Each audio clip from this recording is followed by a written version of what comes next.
જણાવી દઈએ કે ગુજરાતમાં કેટલીક જે સીટો છે તેના ઉમેદવારોની અહીં ઘોષણા કરવામાં આવી છે। મહત્વપૂર્ણ જે સીટ કહી શકાય અમદાવાદ પશ્ચિમથી કિરીટ સોલંકીનું નામ કહેવામાં આવ્યું છે। અમરેલીથી નારણ કાછડિયાને ટિકિટ મળી છે। નવસારીથી સીઆર પાટીલને ટિકિટ મળી છે। સાબરકાંઠાથી દીપસિંહ રાઠોડને ટિકિટ આપવામાં આવી છે। આપણે જણાવી દઈએ કે તમામ જે બેઠકો છે તેમાંથી લગભગ 5 થી 7 એવી જે બેઠકો છે તેમના ઉમેદવારોનું નામ સામે આવ્યું છે। હાલ આપણે જણાવી દઈએ કે જે લિસ્ટ જારી કરવામાં આવી રહી છે તેમાં બંને તસવીર જોઈ શકો છો। કિરીટ સોલંકીને અહીં ટિકિટ આપવામાં આવી છે તો બીજી તરફ સીઆર પાટીલ જે હાલના પણ નવસારીના સાંસદ છે તેમને નવસારીથી ટિકિટ આપવામાં આવી છે અને અત્યારે તેમને ટિકિટ મળતાની સાથે જ તેઓએ ખુશી વ્યક્ત કરી છે। આપણે જણાવી દઈએ કે વલસાડથી કેસી પટેલ, વડોદરાથી રંજનબેન ભટ્ટ, હાલ આપણે જણાવી દઈએ કે કિરીટ સોલંકીને ટિકિટ આપવામાં આવી છે અમદાવાદ વેસ્ટથી અને આપ જોઈ પણ શકો છો કે કિરીટ સોલંકીને ટિકિટ મળતાની સાથે જ તેમણે ઉજવણી પણ શરૂ કરી છે। તેમના ઘરે જે તસવીરો આપ જોઈ શકો છો તે રીતે તેમના ઘરે અત્યારે તેમના સમર્થકો કાર્યકર્તાઓ છે। ગુજરાતની અમદાવાદ વેસ્ટની ઉમેદવારીની જાહેરાત થઈ ચૂકી છે। આપ જોઈ શકો છો તે રીતે હાલ અમે કિરીટ સોલંકીના નિવાસ સ્થાને છે। કઈ રીતે પરિવારજનોમાં ખુશીનો માહોલ છે, કઈ રીતે લોકોની અંદર એક ખુશી છે। આજ જે વિશ્વાસ હતો આ વિશ્વાસ વ્યક્ત કિરીટ સોલંકી દ્વારા હોળીના દિવસે પણ કરવામાં આવ્યો હતો। તેમને પૂરો વિશ્વાસ હતો। કઈ રીતે આપ જોઈ શકો છો કે પરિવારજનોમાં નામના ડિક્લેરેશનની સાથે જ એક ખુશી છે। પેડા ખવડાઈ અને તેમની જે કહી શકાય કે જે ખુશી છે તે ખુશી વ્યક્ત કરી રહ્યા છે।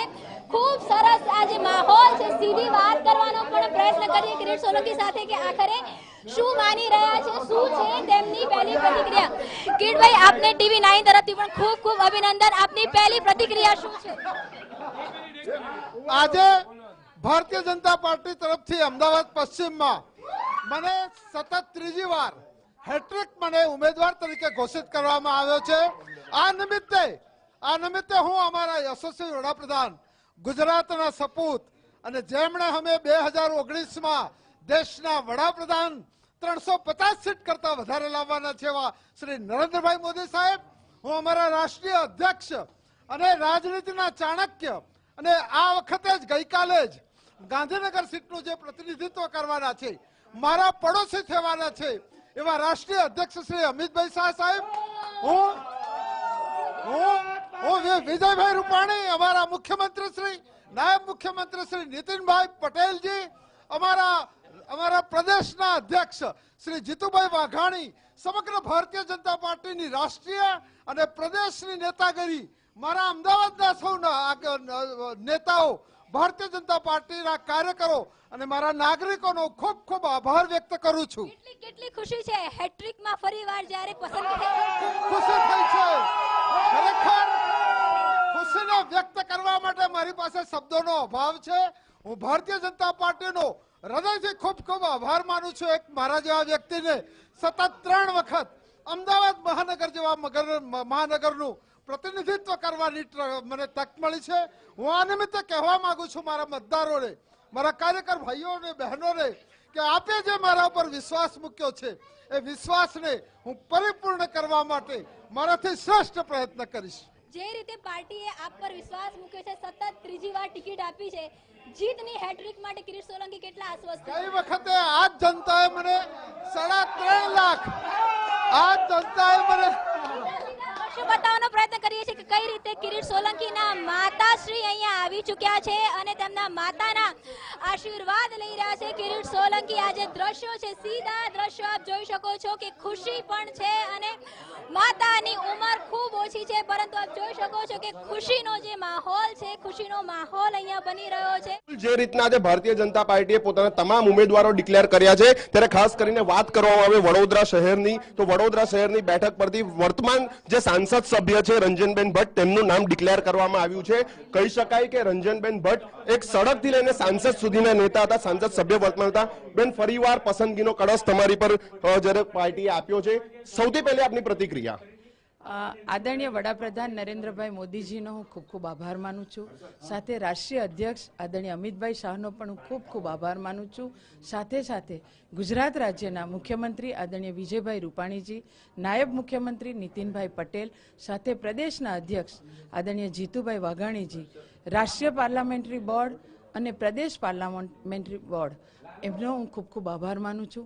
સાથે સાથે મારા વડોદરા શહેરના સૌ ધારાસભ્યશ્રી, વડોદરા શહેરની મારી સંગઠનની ટીમ, મારું વડોદરા શહેર મહામંત્રીશ્રી હોય કે પછી મારા વોર્ડના કાર્યકર્તાઓ હોય, મારી ચૂંટાયેલા પ્રતિનિધિ હોય, નિરીક્ષક સામે જે એક જ માંગ મૂકી હતી કે અમારા સાંસદશ્રીને ફરીથી રિપીટ કરવામાં આવે. ખાસ કરીને જ્યારે વાત કરવામાં આવતી 2014માં વડાપ્રધાન ત્યાંથી ઉમેદવાર બન્યા, બાય ઇલેક્શન આવ્યું, તમારી પસંદગી થઈ, ફરીવાર થઈ. આગામી 5 વર્ષમાં કયા મેન મુખ્ય જે 5 ગોલ્ડન ગોલ્સ રહેશે? મારું એક જ છે કે મારું ઇન્ટરનેશનલ એરપોર્ટ થાય, અને એ એરપોર્ટ હું પહેલાં પણ કીધું જ છે કે સાંસદ બનું કે ન બનું, મારું વડોદરાનું ઇન્ટરનેશનલ એરપોર્ટ થવાનું જ છે. આગામી જે કંઈ કામ મારા વડોદરાને સુવિધામાં આપવાના છે કરતી રહીશ. મારો સ્વભાવ પ્રજા વચ્ચે રહેવાનો છે અને આગામી દિવસોમાં પણ હું પ્રજાની વચ્ચે જમીનથી જોડાયેલી કાર્યકર્તા છું અને જમીનથી જોડાયેલી રહીશ. કેટલા મતે જીતનો લક્ષ્યાંક છે? કેટલા મતે? હું એવું માનું છું કે 6 લાખની ઉપરની લીડ મારી વડોદરાની જનતા મને આપશે. ધન્યવાદ. ચોક્કસ તો હતા વડોદરાથી જે વર્તમાન સાંસદ સભ્ય રંજનબેન ભટ્ટ અને જેમની પર ફરી એકવાર પસંદગીનો કળશ જોડાયો છે. ભારતીય જનતા પાર્ટીના જે ઉમેદવાર રંજનબેન ભટ્ટ છે તેમનું નિવેદન છે કે ઓછામાં ઓછા 6 લાખથી વધારે મતોથી વિજયી થશે. જી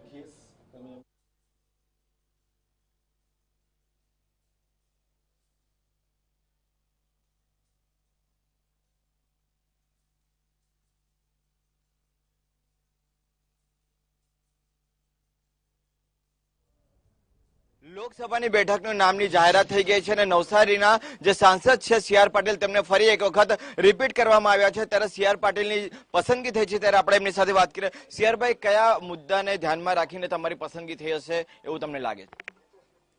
છેલ્લા 10 વર્ષમાં મારા વિસ્તારની અંદર જે રીતે હું લોકોની સાથે સંપર્કમાં રહ્યો છું અને જે કંઈ નાના મોટા કામો હતા એમાં કામ પૂર્ણ કરવાનો મારો જે પ્રયત્ન રહ્યો, એના કારણે પાર્ટીને પણ એક સંતોષનું વાતાવરણ બન્યું હશે અને એમની પાસે જે કંઈ રિપોર્ટ આવ્યા હશે એના કારણે આદરણીય મોદી સાહેબ, રાષ્ટ્રીય અધ્યક્ષ શ્રી આદરણીયજી અમિતભાઈ શાહ સાહેબ, પ્રદેશના અમારા અધ્યક્ષ શ્રી જીતુભાઈ વાઘાણી, અમારા મુખ્યમંત્રી શ્રી વિજયભાઈ રૂપાણી સાહેબ, અમારા સંગઠન મહામંત્રી શ્રી ભીખુભાઈ અને બીજા સૌ પદાધિકારીઓએ જે કંઈ રિપોર્ટ કાર્યકર્તાઓ પાસેથી મેળવ્યા હશે એના કારણે એમણે ફરી મને ત્રીજી વાર આ જ લોકસભા વિસ્તારમાંથી લડવા માટેની તક આપી છે. હું એમને બધાનો ખૂબ ખૂબ આભારી છું અને આપના માધ્યમથી વિશ્વાસ અપાવું છું કે એમણે કરેલી અપેક્ષા ચોક્કસપણે પૂર્ણ કરીશ. મારા વિસ્તારના લોકોને પણ સંતોષ થાય એ રીતને મારો પ્રયત્ન રહેશે એવું પ્રોમિસ કરીશું. કેટલી અપેક્ષા હતી રિપીટ થવાની? મને લગભગ આશા હતી કે જે રીતે બધાની સાથે સંપર્કમાં રહ્યો છું અને વિસ્તારમાં જે મોદી સાહેબની સરકાર બનવાને કારણે જે સરળતા હતી એના કારણે ખૂબ સારું પરફોર્મન્સ કરી શક્યો છું એવું મારું માનવું છે. એના કારણે મને વિશ્વાસ હતો કે કદાચ મને તક મળશે. આગામી હવે બીજા 5 વર્ષ મળવા જઈ રહ્યા છે, કયા કયા એવી યોજનાઓ, કઈ કઈ એવી બાબતો છે કે જેને હવે તમે આગળ ધપાવશો? જો કોઈ પણ જે વિસ્તારના પેન્ડિંગ કામો છે, એક તો દરિયાકાંઠાનો જે વિસ્તાર છે એમાં દરિયાના પાણી ગામોમાં ઘૂસે છે, ઘરોમાં ઘૂસે છે, એના માટે ત્યાં દિવાલ બનાવવાની જરૂર છે. એ મહત્વની વાત છે. રેલવેની કનેક્ટિવિટી માટે આખા દેશના લોકો અહીંયા રહે છે એમના માટે. હજુ ઇન્ટરનેશનલ વધુ ફ્લાઇટોની જરૂર છે, તો એના માટે હજુ પણ દેશના ઘણા શહેરો સાથે ડોમેસ્ટિક કનેક્ટિવિટી બાકી છે, એના માટે મારા પ્રયત્નો રહેશે. અને જે ધંધા ઉદ્યોગોને જે નાની મોટી મુશ્કેલીઓ આવતી હશે તો એમાં પણ હું કેન્દ્ર સરકારમાં ચોક્કસપણે પ્રયત્ન કરીને એ કામોને પૂરા કરીશું. હવે લોકો સુધી પહોંચવાની તમારી જે રણનીતિ છે એ કેવી રીતની હશે? બહુ સહજતાથી લોકો સાથે મળું છું. લોકો પણ મને બહુ સહજતાથી મળતા હોય છે, એટલા માટે એમની સાથેનો સંપર્ક બનેલો હોય છે. છતાં પણ હવે લોકો સુધી પહોંચવા માટે જે આખું ચૂંટણી પ્રચારનો પ્લાનિંગ હશે કેવો હશે? હું લોકો સાથે મારા વિસ્તારમાં કાર્યકર્તાઓના માધ્યમથી જીવંત સંપર્કમાં છું અને જીવંત સંપર્કમાં હોવાને કારણે મને લાગે છે કે દર વખતની જેમ અમારા જે સૌ આગેવાનો છે, પાર્ટીના કાર્યકર્તાઓ છે, એ તનતોડ મહેનત કરે છે અને બહુ સહજતાથી અમે લોકોનો સંપર્ક કરીને લોકોના મતદાન સુધી અમને લઈ જવામાં સફળ રહીએ છીએ. જે રણનીતિ છે એની અંદર જે સમાજ, જે કેટલાક સમાજ હોય, આપણે કોળી સમાજની વાત કરીએ કે બીજા અન્ય જે લોકો છે એ લોકોને પણ હવે સાથે લઈને ચાલવાનો તમારા માટે એક પડકાર હશે. કોળી સમાજ હોય કે બધા સમાજો બધા મારી સાથે જ છે. કેટલાક લોકોએ ચોક્કસપણે સમાજના નામે ટિકિટની માંગણી કરી, એનો અધિકાર છે અને દરેક સમાજ દરેક ઇલેક્શનમાં એ માંગતા પણ હોય છે.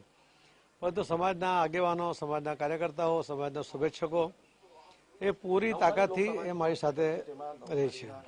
તો અત્યારે જે પ્રકારની આખી સ્થિતિ છે, હવે જે મહત્વના મુદ્દાઓ છે, કેવી રીતનું આયોજનો થશે તમારા આગામી જાહેર સભાઓ? તો હવે હું ડિટેલમાં આપણે એની વાત કરીશ. આજે તો ઘણા બધા મિત્રો રાહ જોઈ છે, એટલા માટે હું ફરી વાત કરીશ. તો જે રીતે અત્યારે પોતે ફરીથી એક વખત જે છે તે વિજય થાય એ પ્રકારની અપેક્ષાઓ જે છે અને જે પ્રકારે એમણે ફરીથી એકવાર જે પસંદ કરવામાં આવ્યા છે એને લઈને સ્વાભાવિક રીતે તેમને ખુશી છે, પરંતુ આગામી દિવસોમાં પણ જે વિકાસની ગતિ છે તેને વેગ આપવાનો જે નવસારી જિલ્લાની અંદર અને નવસારી લોકસભા બેઠકની અંદર જેમનો પ્રયાસ હતો તે દિશામાં તેઓ હવે આગળ વધશે.